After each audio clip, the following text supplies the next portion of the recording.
अस्सलाम वालेकुम नाजरीन। इस एपिसोड के शुरुआत में हम देखते हैं काई कबीले में बेगम के पकड़े जाने के बाद हजाल बेहान से कहती है आखिरकार बेगम का असली चेहरा सामने आ गया। तो सरोजा कहता है मेरे ख्याल में यूसुफ भी इस पे मुलव्वस है, निगरानी में रहना उसके लिए काफी नहीं है। बेहान कहता है अब अगर यूसुफ अपने मुंह से परिंदा भी पकड़ ले तब भी वो फातिमा खातून के करीब नहीं जा सकेगा। इस सूरत हाल को अच्छी तरह से इस्तेमाल करो बेटे। आगे बढ़ते हुए गेंजर अपने सिपाही गुंगरुत से कहता है मेरे पास आओ, मेरे पीछे भी उस्मान अपने सिपाही भेजेगा, मैं अब नहीं जा सकता। तुम करासी साहब के पास जाओ और उसे बताओ कि बेगम खातून पकड़ी गई है, लेकिन वो होशियार रहे। ये सुनते साथ ही सिपाही चला जाता है। अगली सुबह उस्मान साहब अपने घर वालों के साथ खेमे से बाहर आते हैं, इसलिए मैं अलबाई वहां आ जाता है और उनसे कहता है मैं भी आपके साथ आऊंगा। आयशा भागती हुई अलबाई से लिपट जाती है और उस्मान साहब अलबाई से कहते हैं मैंने तुमसे कहा था कि जल्दी ठीक हो जाओ, लेकिन मुझे नहीं पता था कि इतनी जल्दी हो जाएगा। जवाब में अलबाई कहता है आराम करना तुर्को ज़ेब नहीं देता मेरे हुजूर, मैं यहाँ रुकूंगा तो मेरा खून मेरे अंदर जोश मारेगा। ये कहते साथ वो उस्मान साहब और बाकियों के साथ घोड़े पर सवार हो जाता है। उस्मान साहब के चले जाने के बाद बाला खातून खवातीन से कहती है चलो सोगोत बाजार चलते हैं। फातिमा पूछती है माँ क्या मैं भी सोगोत बाजार आ सकती हूँ? मैं यहाँ भोजन महसूस करती हूँ और फिर आप वहाँ मेरे साथ ही होंगी। तो बाला खातून कहती है ठीक है आ जाओ, लेकिन तुम एक लम्हे के लिए भी मेरा साथ नहीं छोड़ोगी। बाला खातून पूछती हैं गोंचा कहाँ है? उसे बुलाएं, हमें फौरन निकलना है। उधर हम देखते हैं कि गोंचा जिंदान में बेगम के पास जाती है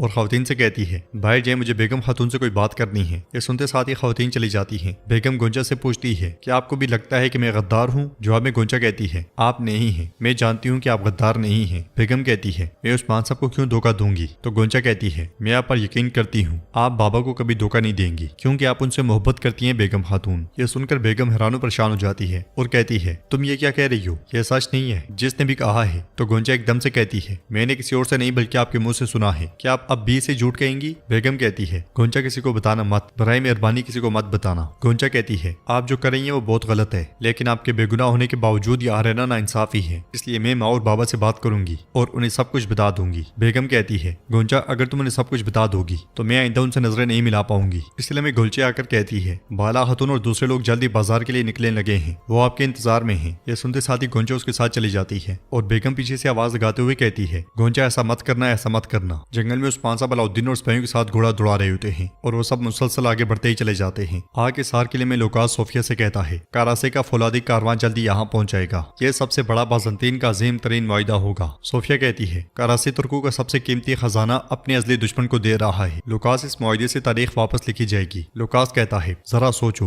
वो मौजजाती फौलाद जो तुर्कों की तलवारों को मजबूत करता है और उन्हें फतुहात देता है, बाज़ंतीनी लोहार के हाथों एक बेरहम हथियार बन जाएगा। सोफिया कहती है एक बार जब वो हथियार मेरे अपने हथियार के साथ इकट्ठे हो जाएंगे तो हम तुर्कों का ड्रोनो ख्वाब बन जाएंगे लोकास। फिर लोकास पूछता है सोफिया वो राज क्या तुम वाकई मुझे नहीं बताने वाली? तो सोफिया कहती है उस्मान और बाला की बेटी मेरे पास है। ये सुनकर लोकास चौंक जाता है। सोफिया मजीद कहती है जिसे सब समझ रहे थे कि वो मर गई है वही हलीमा। लोकास बेसाख्ता कहता है हलीमा? सोफिया मजीद कहती है हलीमा मेरी बांजी पोइना है लोकास। ये सुनते साथ ही लोकास को झटका लगता है और वो खड़ा हो जाता है। लोकास पूछता है सोफिया कैसे कैसे कैसे? तो सोफिया कहती है मैंने उसे बरसों पहले अगवा किया था और उन्हें यकीन दिलाया था कि वो मर चुकी है। बरसों से बाला एक ऐसी लड़की की कब्र पे दुआ मांग रही है जिसे वो जानती तक नहीं है। लोकास कहता है क्या तुमने उस्मान की अपनी बेटी को ही उसके खानदान के खिलाफ कर दिया? तुम वाकई शैतान हो सोफिया, वाकई शैतान हो। इसलिए हमें पोइना वहां आती है, वो सोफिया से गले मिलती है। तो सोफिया उसे कहती है ये कमांडर लोकास है, इससे मिलो। लोकास उसे हाथ मिलाते हुए कहता है मुझे आपसे मिलकर खुशी हुई पोइना। तो पोइना कहती है आपसे मिलना भी एजाज की बात है कमांडर लोकास। फिर सोफिया पोइना से कहती है वो दिन आ गया है जिसका तुम इंतजार कर रही थी, तुम सोगोत जाओगी अपने दुश्मनों से मिलने के लिए। जंगल में सांजार सिपाहियों के साथ फौलादी तलवारें लेकर आगे बढ़ रहा होता है। उस्मान साहब सिपाहियों के साथ एक मुकाम पे खड़े होते हैं। जरकुतै बुरान से कहता है मेरे भाई क्या हमारी रियासत नहीं बन गई? तो बुरान कहता है बिल्कुल बन गई है। जरकुतै कहता है फिर हुजूर हर जंग में क्यों शामिल होते हैं? क्या हम खुद इस कारवां पे हमला नहीं कर सकते? वो अपनी पोस्ट पे बैठकर हुक्म क्यों नहीं देते? बुरान कहता है मेरे भाई रियासत ऐसे नहीं चलती। जरकुतै कहता है जैसे तुम तो रियासत के बारे में बहुत कुछ जानते हो। बुरान कहता है तुमने एक सवाल पूछा, मैंने जवाब दिया। जरकुतै कहता है तुम समझ गए कि मैं क्या कह रहा हूँ? रियासत के मामलात कैसे चलते हैं बताओ मुझे। उनकी बातें सुनकर उस्मान साहब कहते हैं वहाँ क्या हो रहा है? हाँ क्या सरगोशियां कर रहे हो?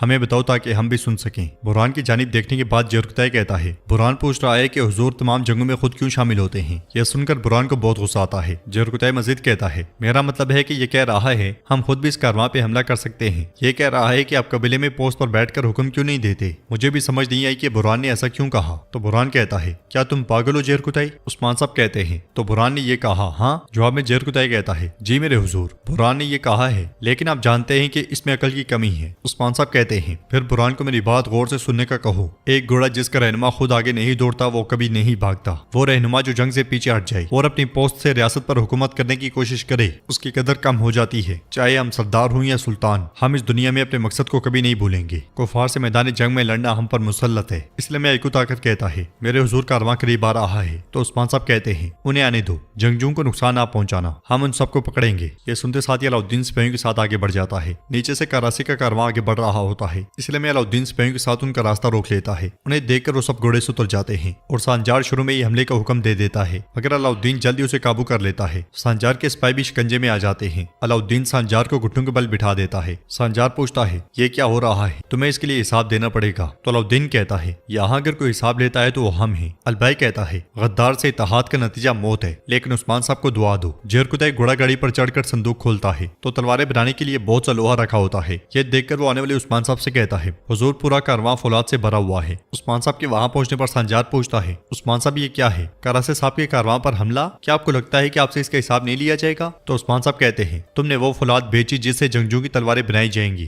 तुम्हें कहीं भी जगह नहीं मिलेगी। सांजार कहता है, क्या हम आपसे पूछेंगे कि हम क्या और किसको बेचेंगे? क्या तुम करासे साहब से हिसाब लोगे? अपनी हद में रहो उस्मान। तो अलाउद्दीन चिल्लाते हुए कहता है, खामोश, अपना मुंह बंद करो, तुम उस्मान साहब से बात कर रहे हो। ये कहते साथ ही वो उसे थप्पड़ मारने लगता है, मगर उस्मान साहब उसे रोक देते हैं। सांजार उस्मान साहब की जानिब बढ़ते हुए कहता है, तुम्हारा सरदार किधर है? मैं उसे क्यों नहीं देख पा रहा? तुम अपने जुर्म पे गौर क्यों नहीं कर रहे? इसके बजाय तुमने हमारे कारवां पर हमला किया और मुझसे सवालात कर रहे हो। तुम अपने आप को क्या समझते हो उस्मान? जवाब में उस्मान साहब कहते हैं, यहाँ सरदार भी मैं हूँ और रियासत भी मैं हूँ। मैं सवाल नहीं पूछता बल्कि हिसाब लेता हूँ। ये कहते साथ ही उस्मान साहब सांजार का गला काट डालते हैं और बहुत देर से बड़बड़ाने वाला सांजार अपने अंजाम को जा पहुंचता है। उस्मान साहब कराची के एक सिपाही से कहते हैं, अब जाकर अपने सरदार को बताना, उनकी जासूस बेगम खातून मेरी गिरफ्त में है। ये कारवां अब मेरा है। अब जाओ उसे बताओ कि उस्मान साहब ने ऐलान जंग कर दिया है। जेरकुताई सिपाही को धकेलते हुए कहता है, अब दुम दबाकर भागो, जाओ और अपने सरदार को बताओ जो तुमने देखा। उसे धकेलने के बाद जेरकुताई हंसने लग जाता है। उस्मान साहब अलाउद्दीन से कहते हैं, अलाउद्दीन होशियार रहो, फितना भड़क उठा है, अब से जंग शुरू होती है। ये कहते साथ ही उस्मान साहब आगे बढ़ जाते हैं और नाज़रीन एपिसोड भी इख्तिताम पजीर होती है। अगर आपको वीडियो पसंद आए तो वीडियो को लाइक कर दें। चैनल को सब्सक्राइब नहीं किया हुआ तो सब्सक्राइब करने के साथ साथ घंटी वाले आइकन को दबाना मत भूलें। इंशाल्लाह मिलते हैं नेक्स्ट वीडियो में। तब तक के लिए रखें अपना और अपनों का बहुत ज्यादा ख्याल। अल्लाह निगहबान।